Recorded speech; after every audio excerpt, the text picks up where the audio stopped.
Oh my god, welcome back, creeps. There we go. And what do I say? Hey. I'll just go really quiet. Hey. No, you go. welcome back, creeps. Welcome back, creeps. See, that's the best I can do when it comes to a deep voice. Right on. Hello, everybody. Dulce said she wanted to go first this week, so it messed up my flow. Hope everybody's having a swell week. I'm sorry about your flow, Adam. It's heavy. I hate that. All right. So, how was my week? Well, yeah, you've had an eventful week. I have had an eventful week. I started another job, living the American dream, being employed by multiple people at the same time. It's fine. It's a work from home thing, so I feel like I'm being welded to this seat right now where we're recording. And yeah, my schedule's a little bit hectic. And I also fixed that lamp for our elderly neighbor. Yes, he fixed the lamp. He rewired it. Yeah, so I have to bring that back over to her, actually. It was full of spiders. Literally, it was full of spiders. Gross. Yeah. It made Two me of them itchy. were dead. Like, the dust on it had been there for so long that when I was done, my arms were itchy like I had been in an attic. Ew. In the insulation, yeah. I, washed for so long. Gross. Gross. How's your week? It was good. I've been so freaking busy because I'm not sure if I had talked about this, but I think about a month ago, I started training this girl because our department is just 4 people, including my boss. But I was training her, and then another dude got hired, and now we're training him. And it's constant questions. If I'm not focusing on the new part of my job, I'm answering questions from here, from there, from either one of them. Yeah. And it's just how it's going to be. It's how it's going to be for a while. And the end product, the end goal is that they don't have to ask me questions anymore, and they can just do what they need to do because I already know the job and how to do it and where to get their tools. And hopefully I'll be in a position where I can research stories. Right on. Because I'm really at a disadvantage when it comes to the podcast right now. Yeah, but we're going to be catching up. I've been saying this, but we will be catching up. We don't have to worry about immigration anymore for a long time. Thank God. That's one thing knocked off our list. I'm officially a permanent resident here. Yay. Wait, when'd your green card come in? Well, they mailed it. They made it. Yeah. They notified me to say that my green card has been made. Nice. And will be on its way soon. Yay. Anyway, with that said, from one foreigner to another, our patron of the week this week is, I want to say Kine. It could be Keen. Uh-huh. I'm honestly not sure. And I feel like it could be Keen. Keen from Norway. Yay, Keen from Norway. Hopefully it's Keen, not Kine, or one of them. Anyway, whatever it is, we love you dearly. Yeah. And if your name is not, if we mess up your name, we wish you plenty of black stallion horses in a big corral, and you have your big land and you make lots of money racing these stallions. Ethically. Yeah. Okay. With that said, I think we're going to get stuck into some nice stories. Okay. Kian with the big black stallion corral. Is that a Norwegian thing? I thought Norwegians just liked to burn churches and be really into fucking metal. And black metal. Yeah. I don't know. In my head, I just imagined Keen with a bunch of black stallions that are very muscular. And they race. Hot. Okay. Alrighty. They're animals. Yeah. Please, Kian or Kyan, please make sure to let us know if that is your current situation. Glossy coats of hair. Of ebony. Okay. And they go, nay. Is that how the horses sound in Norway? Do they say nay, or do they say something else like skluflinflap or something? Probably skluflinflap, yes. I think that's correct. I think I read that somewhere. Yeah. The Norwegian guide to big black stallions. All right. Enough of that. Okay, well, I'm going to get started on this. It's a little bit true crime. Actually, it's like 95% true crime. And a little bit country. Yeah, a little bit country. No, like 5% paranormal. Oh. But my sources for this week's episode are NBC, weekinweird.com, Delaney R. Bartlett.medium.com, Sunny Shay V YouTube channel. I don't know how good they are. I needed to watch them to get a pronunciation of something. EthanBrown.com, GhostCityTours.com, NicoleKenny.com, CrimeMuseum.org, and NOLA.com. October 17th, 2006, 8:30 p.m. New Orleans police receive a call from a guest at the Omni Royal. I think it's the Omni Royal Orleans. Yeah. Either way, it's a hotel in New Orleans. Uh-huh. The guest was reporting that they could see a man's body on top of the parking lot next to the hotel. Initially, the police didn't know whether they were dealing with an accident, a suicide, or a murder. Obviously, the first thing they did was search the body, and what they found was a note and army dog tags wrapped inside of a plastic bag in the front pocket of the body's jeans or pants. Yeah. The note was addressed "Police Only" and read, "This is not accidental. I had to take my own life to pay for the one I took. If you send a patrol car to 826 North Rampart, you will find the dismembered corpse of my girlfriend, Addie, in the oven, on the stove, and in the fridge, and a full signed confession from myself, Zack Bowen." What the fuck? So this was one of the reasons why I had to watch that YouTube video, because I didn't know whether it was Zack Bowen or Bowen. Yeah. Bit like David Bowie or Bowie. I'm going with Bowen. Anyway, Zack grew up in California, but he moved to New Orleans in the early 1990s. He married, had 2 kids, and joined the army, where he went on to become a decorated sergeant before being discharged. For what? We'll get into that, but Okay. something I actually did like a very short little snippet here, but I ended up learning a lot more about him. Uh-huh. So, first of all, he was 6'10". Damn. Yeah, this is a big fucking dude.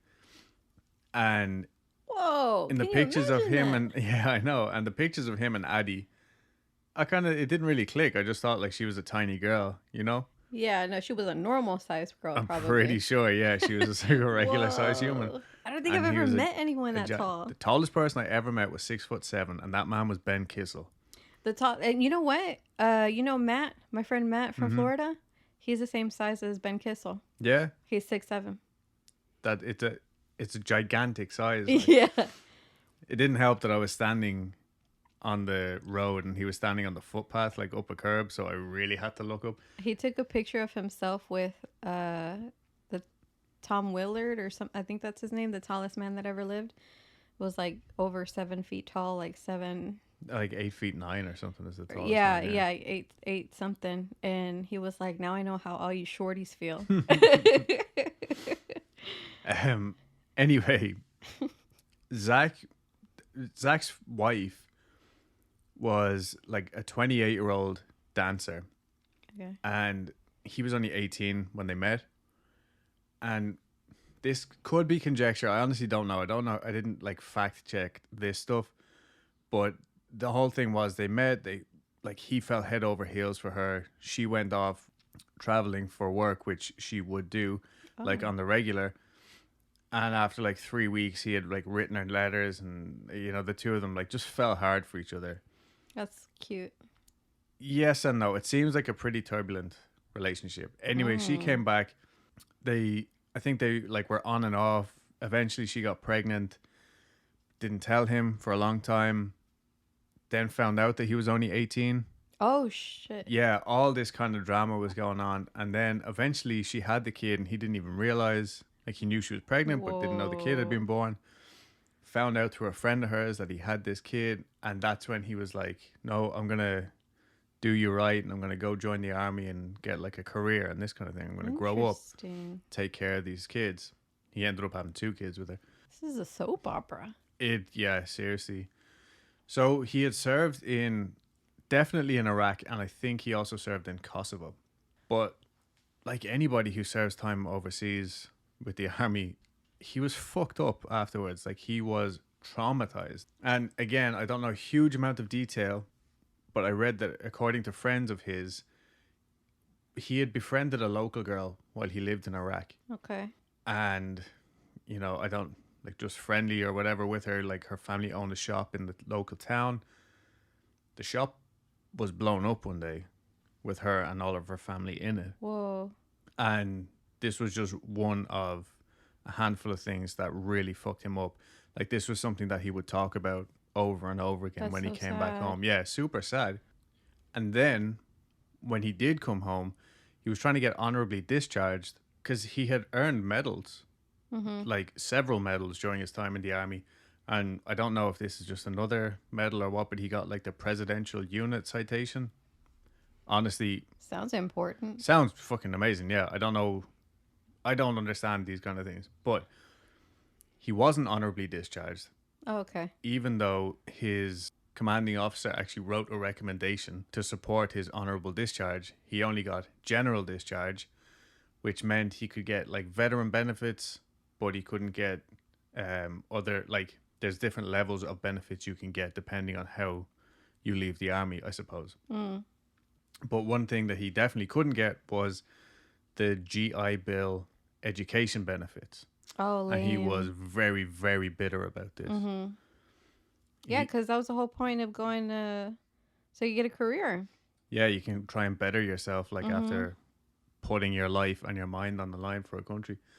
But anyway, sometime after he came back, honestly, don't know when, his wife took the kids and left him. I don't know what events led up to this. I know he was really horrifically traumatized after his time in the army. And I also know that he was quite the angry drunk. Oh. But again, conjecture. All I know is that they were separated. Something went down. Yeah. And this, again, is another thing that he didn't take too well. Of course. Naturally. He did love his kids and that. So he found work delivering groceries for a local supermarket and bartending in a French Quarter bar named Buffa's.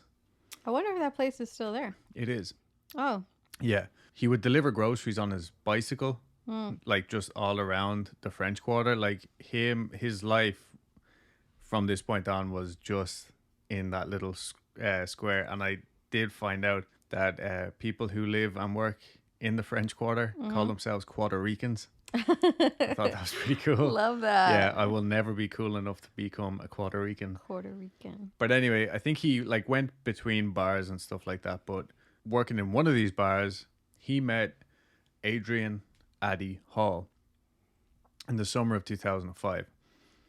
Now, Addie had moved to New Orleans from North Carolina and she was a bartender too.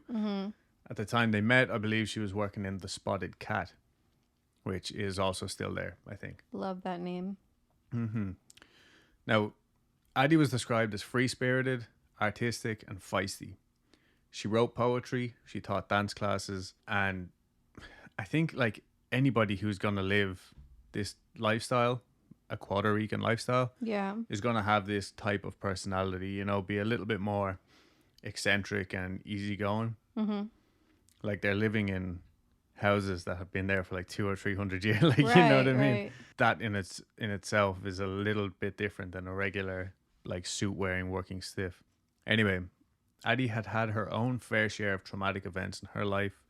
She was molested at a young age and had gone through a few abusive relationships as an adult. It is said that she was bipolar, but she wouldn't take her meds, like, routinely. Oh. She would kind of, like a lot of people do, if she felt, like, particularly pissed off one day or something, maybe she would sample the meds that were given to her, but these things are supposed to be taken over a long term, Yes. you know, for them to work. Right. So it would just Not really cause her doing to that fucking much. spiral even Yeah. more. Like, if, Yeah. Okay. I mean, that's what usually happens if people, Oh. like, take these pills on and off like that, you know what I mean? Oh, it makes them worse. Oh, yeah. Oh, I didn't know It that. can. It can. Oh. Like, the whole idea with any antidepressant is you take them over a long course and it stabilizes you. Whereas if you take them for, say, and it can take anywhere from 6 months to a year, from what I've heard, I'm not a fucking doctor, for them to actually take the desired thing. So for a lot of people, it's the placebo of having something initially to kind of take that worry off. Mm-hmm. And then after a while, they do start working. And hey, even if the placebo effect works for long enough, you know. But the problem is a lot of people will get these pills, take them for 2 or 3 months and go, oh my God, these are working great. I don't need them anymore. And then stop cold turkey. Yeah. And that doesn't help either. Mm-hmm.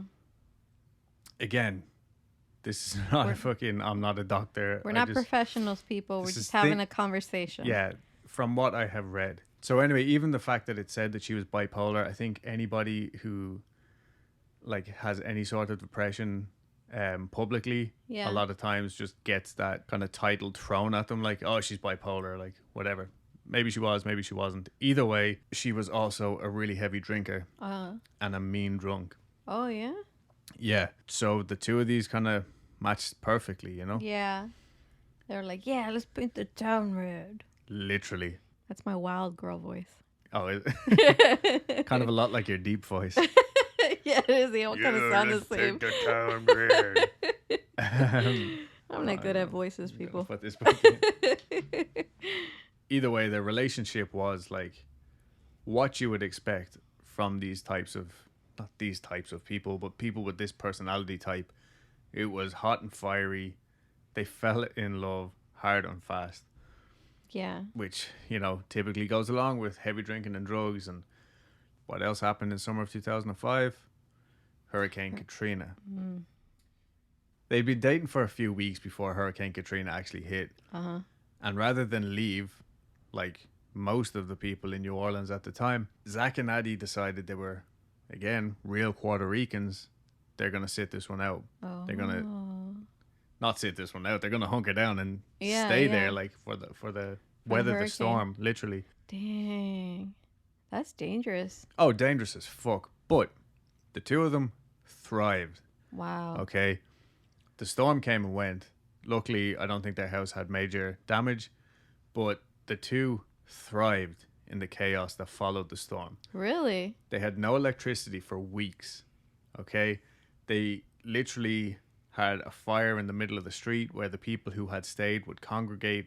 That's where they cooked. That's where they drank. That's where, like, that was the heart of the community. Like, yeah. So interesting. oh, yeah, like, it honestly does sound like a great experience. They traded drinks for food. Well, I don't know because about they were great. well, no, like honestly, it does. They would trade drinks for food because they were bartenders. They would be whipping up real legit cocktails. I read somewhere that Zack had actually like stored a bunch of ice from his grocery delivery job in the weeks coming up to it, or days coming up to the event. So I guess it held up in the freezer or something, even though the power was off. Well, for the first few days at least. And I don't know how ice works.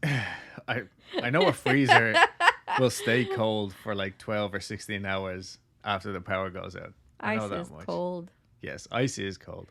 But anyway, this went on for weeks though, and like other people who had also decided to hunker down, like locals who were from there and wanted to stay with their stuff, but didn't want to stay in their house. They had moved into a hotel, one of the bigger hotels.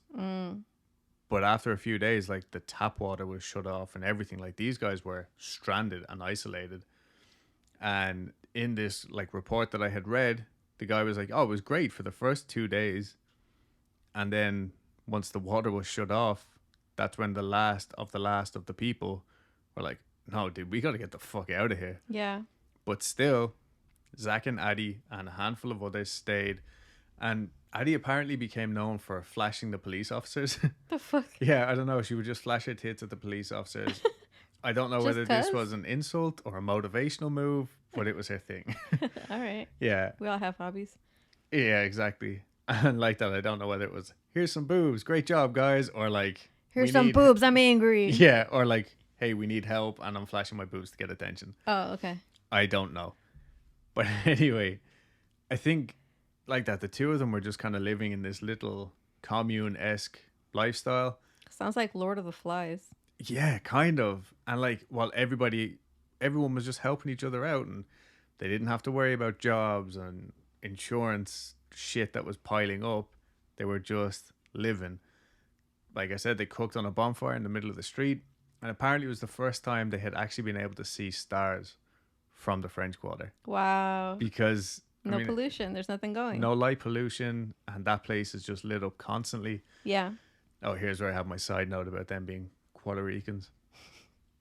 But when everything did eventually go back to normal, not that the shit hit the fan, but the two of them just didn't seem to adjust back into normal life. Like they had done so well, like, and thrived so much in this weird kind of post-apocalyptic, Yeah. like, village setting that, yeah, the two of them continued to live together. Like, sorry, I should have said this. Zack moved in with Addie to actually weather the storm, even Yeah. though they had only been together for a few weeks. Mm. But they continued living with each other, and I guess they were just bad influences on each other. Yeah. Drinking, doing a lot of cocaine, and constantly, like I said, they were bartenders, so they were surrounded by that atmosphere. All the time. Yeah. Yeah, and from other little accounts that I've read, obviously New Orleans is a huge party city Of for course. tourists and stuff. Yeah. But I guess that tides over for the locals too. Like, I mean, I guess if you're living in that space, there's a reason why you haven't moved out, and it's because you love to party. Yeah. So, and a lot of artists, musicians, you know, like it's just that kind of bohemian lifestyle. And if you wake up at 6 o'clock at night and go to bed at 6 o'clock in the morning, that's just a regular thing. Yeah. So basically what I'm trying to say is it seems like an easy place to have a drug or alcohol problem functionally. Oh, you know? I see what you're saying. Yeah, it's kind of like that saying where it's like, if you hang out at the barber shop long enough, you're gonna get a haircut. Yeah. Yeah. Anyway, they lasted like Only this time you get cocaine. this time you get cocaine and a lot of a lot of really nice cocktails apparently. So over the course of the next year, their drinking and drugging just got worse and worse. Eventually, they started missing work for like days at a time. And I don't know whether the lease was just coming to an end on Addie's place, but the reports that I read said the two of them got kicked out. Oh. I'm not sure how kicked out they got. Like, you know what I mean? What led up to that, or whether they just didn't get their lease renewed, whatever. I don't know the ins and outs. Could be the fighting. The fighting will get you kicked out. Yeah. So anyway, that's how they ended up at 826 North Rampart Street. They moved in here around the end of September 2006. So an entire year and a bit after Katrina. And this little apartment building, oh sorry, it's not an apartment building.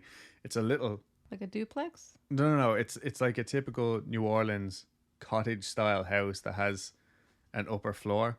Like, look it up. It's really nice looking. Obviously, I'll have pictures on the Instagram and stuff. But they just rented one room at the top of it.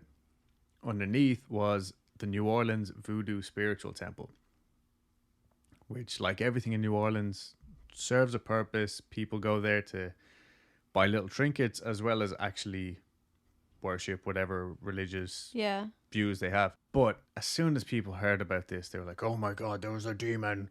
It was voodoo, curses, blah, blah, blah, evil. I don't buy into it. It just really added fuel to the fire that was the rumors and theories surrounding this whole case.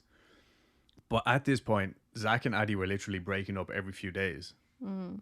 And according to one friend of theirs, his name is down here somewhere. It's Deveas, I think. That's awesome. Yeah, and he had like stuck around through Katrina as well. Like, this dude is like a OG. Seems like just a really fucking cool guy. A cool Puerto Rican. You're a fucking cool Puerto Rican, yeah. Like, if I lived near New Orleans and I knew this guy, that would be like a badge of honor. Like, you know what I mean? But anyway, Zack at this point was literally carting his stuff back and forth on his delivery bicycle, not even a motorcycle, from Addie's place to this like shitty hotel. But they just couldn't leave each other alone. Like, they'd break up, be gone, like separated for 3 or 4 days. Zack could be living in this shady little hotel. And then a few days later, like, they'd get back in touch, and then he'd move back in with Addie, and then it would, you know, all happen again. But somehow they had managed to get the money up for first and last month's rent, which was rare at the time because most people were still fucked up from Katrina. Yeah. Like, I think people who didn't live in New Orleans or Louisiana and the surrounding areas during Katrina, I don't think the reality of what actually happened there hit anybody else.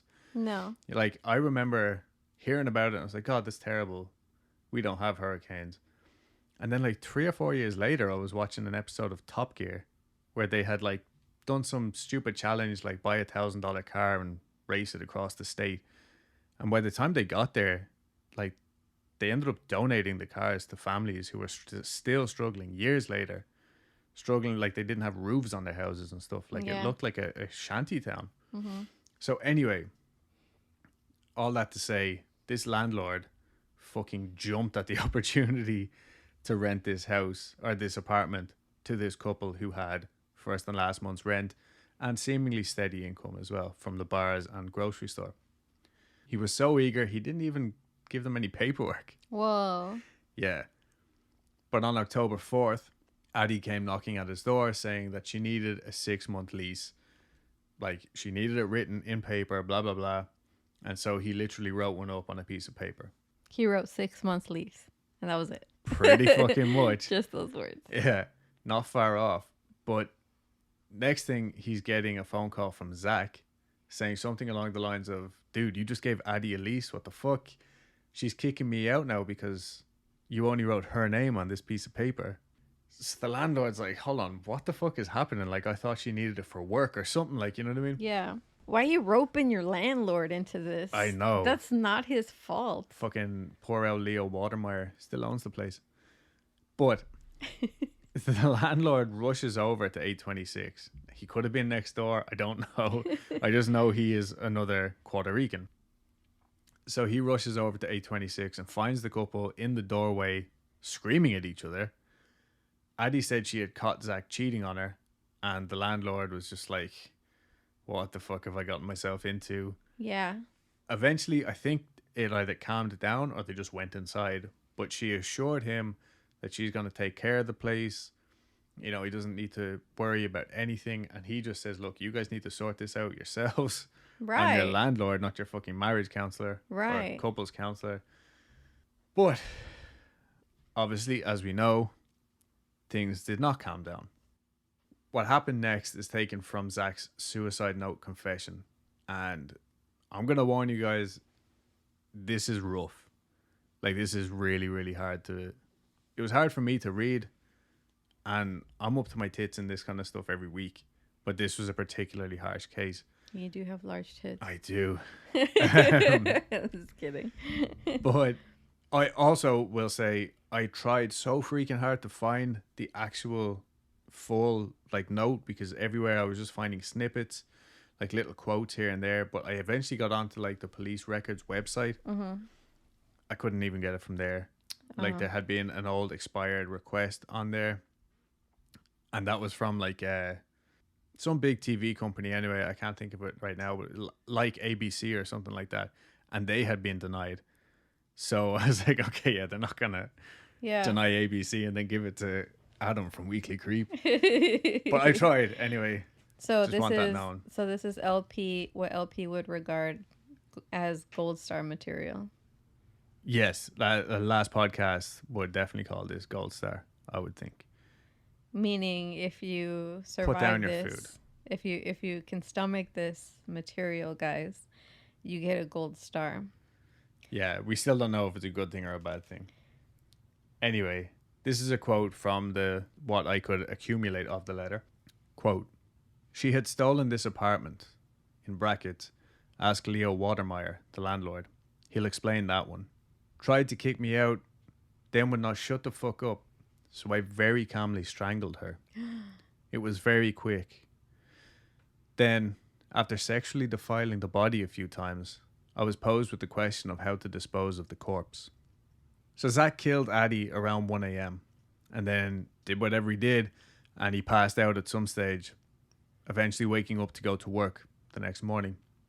A friend of his saw him that day, and Zack told him that him and Addie had had a real falling out. She took her bags, she went home to North Carolina. The friend did say that he looked pretty disheveled, but I don't think that's anything too crazy. Like, you know what I mean? Too out of the ordinary. Yeah. If you're a hardcore drinker. Hardcore drinking and drugging constantly, yeah. Yeah. And even the fact that the two of them had had a big major row, the friend was like, oh, you know, just them again at it, like as usual. But anyway, Zack returned to the apartment around 9 o'clock that evening and wrote, I came home, moved the body to the tub, got a saw and hacked off her feet, hands, and head. Put her in the oven after giving it an awful haircut. Put her hands and feet in the water on the range. Then I got drunk, and some hours later turned off the stove, filled the tub with water, and passed out. So, Addie was murdered around 1 a.m. on Thursday evening, and Zack wrote, quote, Sunday night I sawed off the rest of the legs and arms and put them in roasting pans, stuck them in the oven, and passed out. I came to 7 hours later with an awful smell emanating from the kitchen. I turned off the oven and went to work Monday. This would be the last day I'd work. Zack then proceeded to get absolutely fucked up and he disappeared for 2 days, supposedly spending a lot of his time at strip clubs, plowing through bottles of Jameson and doing a lot of cocaine. Eventually he met back up with his and Addie's friend, I think it's Deveas. I think that's how you say it, Devellas. He met back up with Deveas and the two of them had a great night out, more strip clubs and drinking. Zack was treating his friend like all night.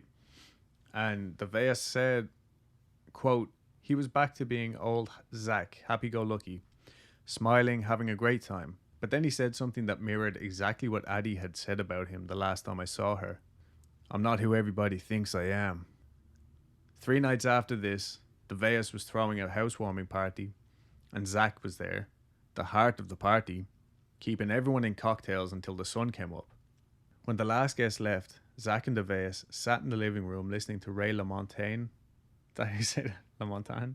I don't know who that is. Okay, so I just googled how to say Ray LaMontagne's name. It's either Ray LaMontagne. I think it's pronounced Ray LaMontagne. Anyway, when the last guest left, Zack and Deveas sat in the living room listening to Ray LaMontagne's album Trouble, which had apparently been the soundtrack to their survival through Katrina and was a shared favourite of both Zack and Addie. And to be honest, it had been mentioned in so many different articles, this album, that I ended up listening to it as I was writing this, and it really fucking set a mood. Not my cup of tea, exactly. Not a bad album, but It gave you a feel. it gave me it put me in this fucking apartment. You know Yeah. what I mean? Sun coming up, the two of them bleary-eyed, just talking bollocks, you know what I mean? Really, like, absolutely hammered two buddies. Don't miss that. Oh, no, I don't miss that either, but It's a shitty feeling. yeah. It was also just a real like sign of the times. I think the album had come out in 2004, so it was just really summed it up, I think. Yeah. So around 6:30 a.m., Zack got up, shook Deveas' hand and said, I'm going on vacation. See you later. That was said to be his last day alive, which, according to his obituary, was the 18th of October. But the call to report his body came in on the 17th, so I'm not entirely sure which one of these might be wrong, or if perhaps the death certificate time the death certificate wasn't filled out until the 18th. Yeah. Either way, it says the 18th on his grave, but the call was put in on October 17th. And the letter that he left for the police to find was written on Monday, October 16th at 2 a.m. Again, I tried so fucking hard to find this letter, but this is one of the most common paragraphs that I came across. And I think it gives a pretty good insight into how he was feeling as he went about his last few days. Mm-hmm. Quote, halfway through the task, in parentheses, of dismembering her, I stopped and thought about what I was doing. The decision to halt the first idea and move to plan B, the crime scene you are now in, came after a while. I scared myself not by the action of calmly strangling the woman I've loved for 1.5 years and then, in brackets, desecrating her body, but by my entire lack of remorse. I've known for forever how horrible of a person I am. Ask anyone.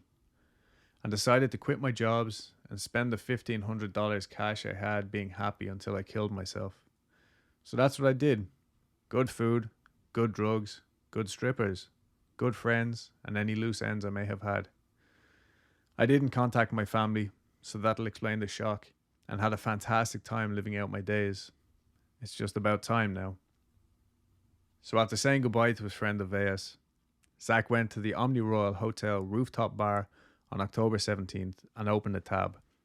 He drank quite a bit, and then after a few practice runs, which are recorded on the hotel CCTV, he eventually goes through with it and throws himself over the edge, landing on the car park below.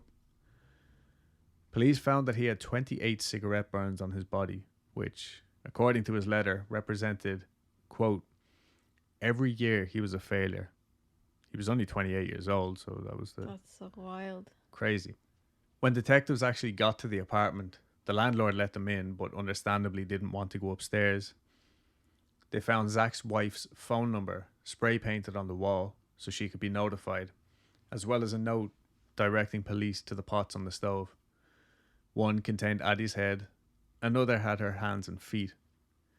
A basting pan in the oven had her arms and legs, and her torso was in the fridge, wrapped in a plastic bag. The apartment was cold, too. The air conditioning had been set to 60 degrees to help slow decomposition, and the fact that Zack had cooked Addie's remains sparked rumours of cannibalism. And the police were quick to report that the autopsy stated that there was no evidence to support this at all. But I think the rumours weren't helped because some websites, one of these I actually used as a source, but obviously not for this reason, it literally said, quote, a friend of mine told me that he saw the pics of the crime scene and you could clearly see evidence that someone had eaten and blah, blah, blah. So don't believe all of these websites. I will just say that. Yeah. And again, I'm not saying it's not possible. I'm just saying that it's pure conjecture. Mm-hmm. And in a lot of newspaper reports, so not just handy-dandy little websites, but actual newspaper reports, they were saying there was seasoning, there was like roast vegetables being prepared. Again, I tried to find the crime scene pictures and I couldn't. So I'm not saying this did or didn't happen, but I just don't think he'd be into vegetables. I mean, It's just me. it seems like a stretch, you know what I mean? Yeah. If I'm doing so much cocaine and drinking so much booze all the time, I just don't think I'd be into vegetables. I don't think he'd even be that hungry at all. Like, Right. never mind. I think what happened was he found himself in this situation, needed to dispose of her body. And I will note that he, from what I've read in the letter, like he stops calling Addie her or them or anything. It's just the body. Yeah, to detach. So yeah, he had completely switched off and was just thinking, oh, this is a problem that I need to make go away. How am I going to do that? Right. What I think is crazy is that he had the forethought to cook the body so that it wouldn't smell. Well, yeah, this was one thing. And as well, would be easier to dispose of. Right. Like, anyway. Soft meat is easier to dispose. Yeah. Separating bone from flesh, Right. all this kind of thing. So like I said, this murder took place above the New Orleans Voodoo Spiritual Temple, I think was the official name at the time. So like that didn't help fucking rumors either. Like, oh my Right. God, cannibalistic necrophile With vegetables. with vegetables over the Voodoo Temple. Like someone called Scooby-Doo in the gang. Yeah. But that's not to say that the place isn't haunted or anything like that. And I did go and get myself another free pass to Discovery Plus. Every time I see an ad for Discovery Plus, I'm like, oh my God, I need this. And then I get on there and I'm like, there's nothing on here for me to watch. But Nick Groff and Katrina Weidman. Oh, is that why you were Paranormal watching Lockdown. them the other day? Yeah, because they went and so Paranormal Lockdown, for those who don't know, Nick Groff used to be in Ghost Adventures, and him and Zach Bagans went their separate ways. But Paranormal Lockdown is they spend 72 hours in a location. Oh, and they spent it here. Yeah, and they spent it here. Wow. No, I didn't realize that. I think I have seen it in passing, but I didn't realize they did such long stretches. That is long. Yeah, and like they sleep, eat, and shit there. You know what I mean? Yeah.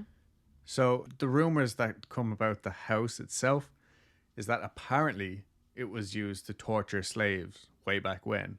Okay. No evidence to support this. But past tenants claim to have experienced the presence of a small child. Mm-hmm. And you know yourself, people come crawling out of the woodwork to say, oh my God, I was there and I saw a little girl with fucking red eyes and blah, blah, blah. People now claim that they experience feeling watched as soon as they step into the place. But these people also know what happened there. So, Yeah, you know what I yeah. mean? Anyway, the woman who lives there now, or rents out the bottom part, I'm not sure how the leasing operation works, but her name is Bloody Mary, and she's a white voodoo priestess, as in white skinned. Like, so she does offer tours of the place, which, you know, there's a lot of controversy over. We would probably do the tour though. I think it's just because it's such a fresh thing. Yeah. Like, I would go and probably be like, well, I'm not going to tell anybody, but I Yeah. do still want to go.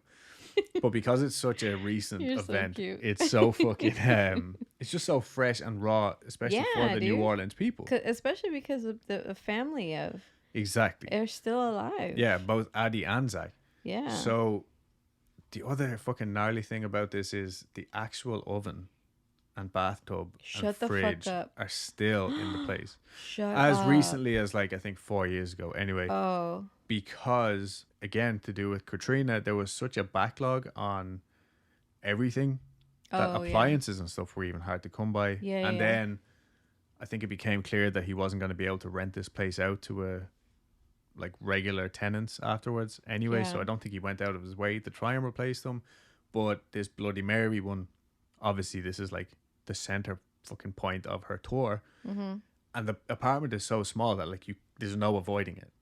I see. You go in there, you see this little Like range, like standalone range. Jinx. Haha. So yeah, the place does look gnarly. It also caught fire not that long ago, like Oh, as wow. in like 6 years ago or something. Yeah. So there's no ceiling in the apartment. Whoa.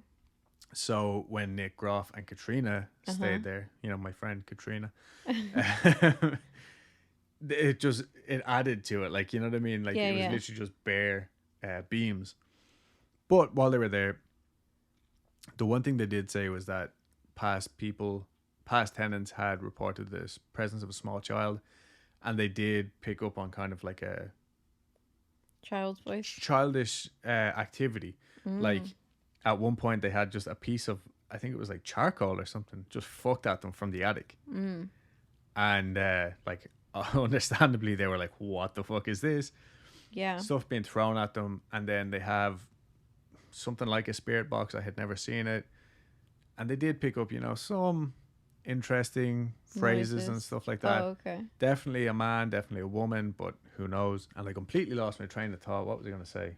That charcoal normally doesn't behave that way. Charcoal doesn't normally behave that way, but also they did catch a shadow.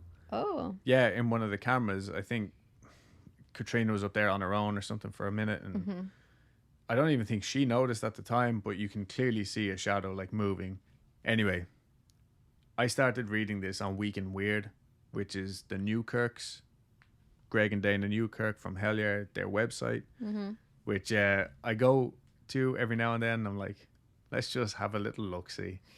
But I had this, I had the address written on my list. So I was like, oh, let me actually look into this.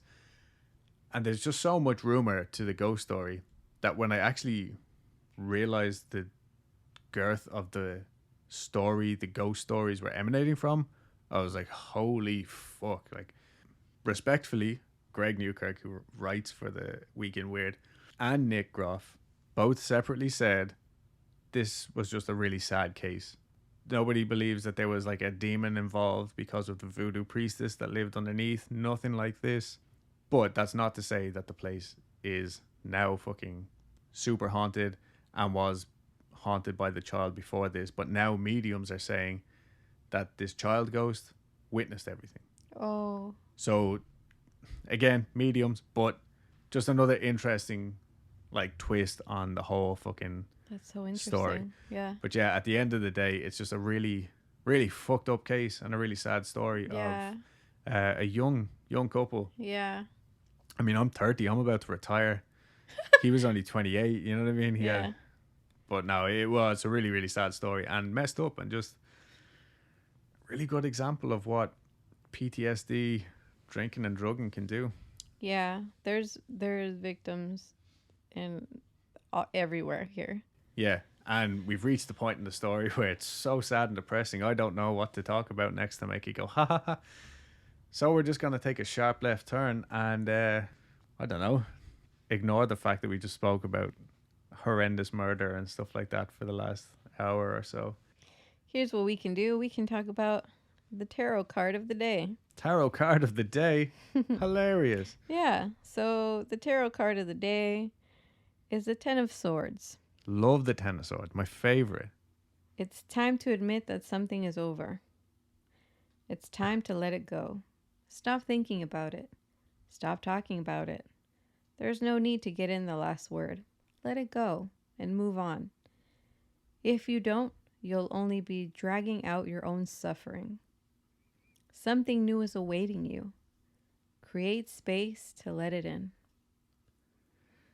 And that's the end of Weekly Creep, everybody. Yeah. Jesus Christ. What an appropriate card for the end of that story. I know. Take the lessons you've learned with you so you don't make the same mistakes again.